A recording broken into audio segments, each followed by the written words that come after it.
পাতাটা খেয়ে দেখো কেমন হচ্ছে। তেল কই খাচ্ছ তো? পাতা বাটা অ্যাকচুয়ালি খেয়ে নিয়েছে ও, আবার চাইলো। আমি আবার নিচ থেকে ফ্রিজ থেকে বার করে এই যে পাতা বাটা নিয়ে এসে দিয়েছি। এত ওর ভালো লেগেছে। ও জানে না কিন্তু কিস বাটা খাচ্ছে। খেতে কেমন হয়েছে বলো? জানো এটা কি পাতা? ভাবছে কি আমার দাদি করতো, ভাবছে কি বেতো শাক পাতা। আর আমার মেয়ে ডিস্টার্ব করছে। এই যে এটা হচ্ছে গাদাল পাতা বাটা, যেটা পাত পাতা বলে। পাদের গন্ধ ছাড়ে সেটা সেটা কেউ বুঝবে না। করার পরে এত টেস্ট হয় যে শুধু এই যে কতটা ভাত ছিল সব ভাত এটা দিয়েই খেয়ে নিয়েছে। তেল কইটা এখনো ছইনি। এত ভালো হয়, আপনারাও করে খাবেন। ভীষণ ভালো রেসিপিটা আমি দিয়ে দিচ্ছি। গাদাল পাতা বাটার জন্য আমার লাগবে রসুন থেঁতা, এটা ফোড়নের জন্য। আর শুধু রসুনটাই ফোড়ন দেবো। আর কাঁচা লঙ্কা মিক্সিতে নিয়ে নিচ্ছি। পাতাটা বেটে নেব। এই গাদাল পাতাগুলো বাটবো। এর মধ্যে নেব কাঁচা লঙ্কা আর রসুনগুলো আমি রেখে দিচ্ছি পরে। রসুন কুচি লাগবে, কালো জিরে লাগবে, কাঁচা লঙ্কা লাগবে আর গাদাল পাতা তো অবশ্যই লাগবে। কেউ বাদালি পাতা বলে, কেউ গাদাল পাতা বলে।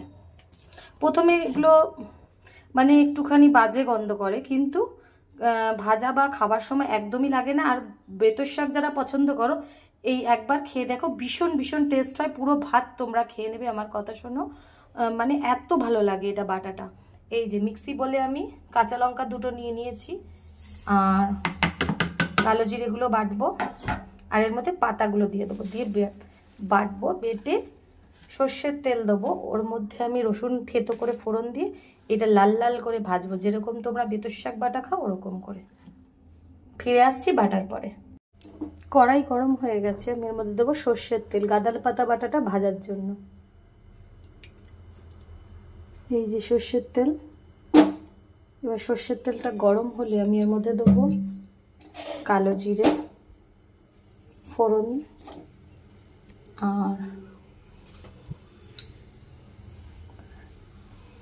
কালো জিরেটা গরম হলে হচ্ছে আমি দেবো একটা কাঁচা লঙ্কা, চিড়ে দেবেন নাহলে ফেটে যাবে। আর দেবো এই যে থেতো করে রাখা রসুন। এবার এটা ভাজা গন্ধ বেরোলে আমি এই যে গাদাল পাতা বাটাটা এর মধ্যে ছেড়ে দেবো। এর মধ্যে দেবো নুন, হলুদ আর সামান্য মিষ্টি দিয়ে লাল লাল করে ভাজবো। ভাজাটা একটু কালচে হয়ে যাবে। রসুনটা ভাজা ভাজা হয়ে এসছে।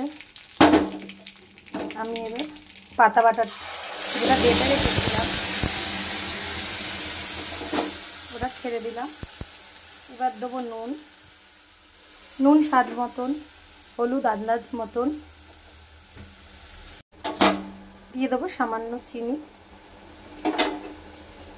চিনিটা কিন্তু সামান্যই। এই যে চিনি কিন্তু অর্ধেকের মধ্যে আছে আটকে, বেশি আবার মিষ্টি হয়ে যাবে। এটা একটু ঝাল ঝাল ভালো লাগে। এবার এটাকে তেলের উপরে শুকনো শুকনো কালচে কালচে ভাবে ভেজে নিতে হবে। একদম তেল ছেড়ে গেলেই ভাববেন ভাজা হয়ে গেছে। আর এত ভালো লাগে কি বলবো। আমি আগে খেতাম না, গন্ধ বেরোতো, হাসাহাসি করতাম বাড়িতে।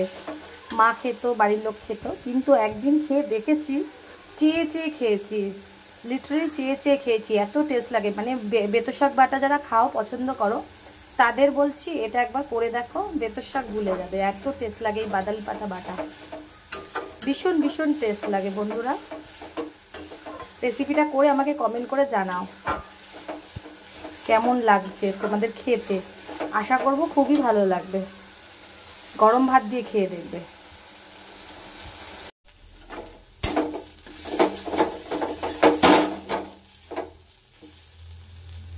দেখুন ভাজতে ভাজতে এরকম হয়ে গেছে, কড়াই থেকে উঠে আসছে।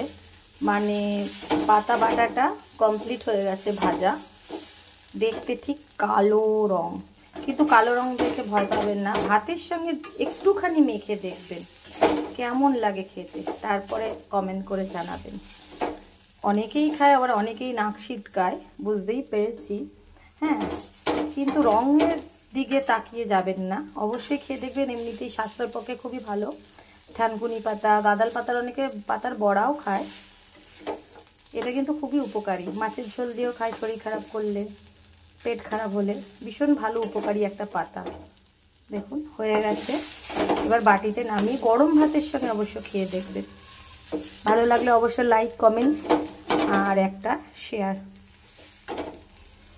আশা করছি ভালো কমেন্ট, আর এরকম রেসিপি দেখতে আমার চ্যানেলটা প্লিজ সাবস্ক্রাইব করে রাখবেন। নমস্কার, টাটা, বাই। হ্যালো বন্ধুরা, সবাই কেমন আছো?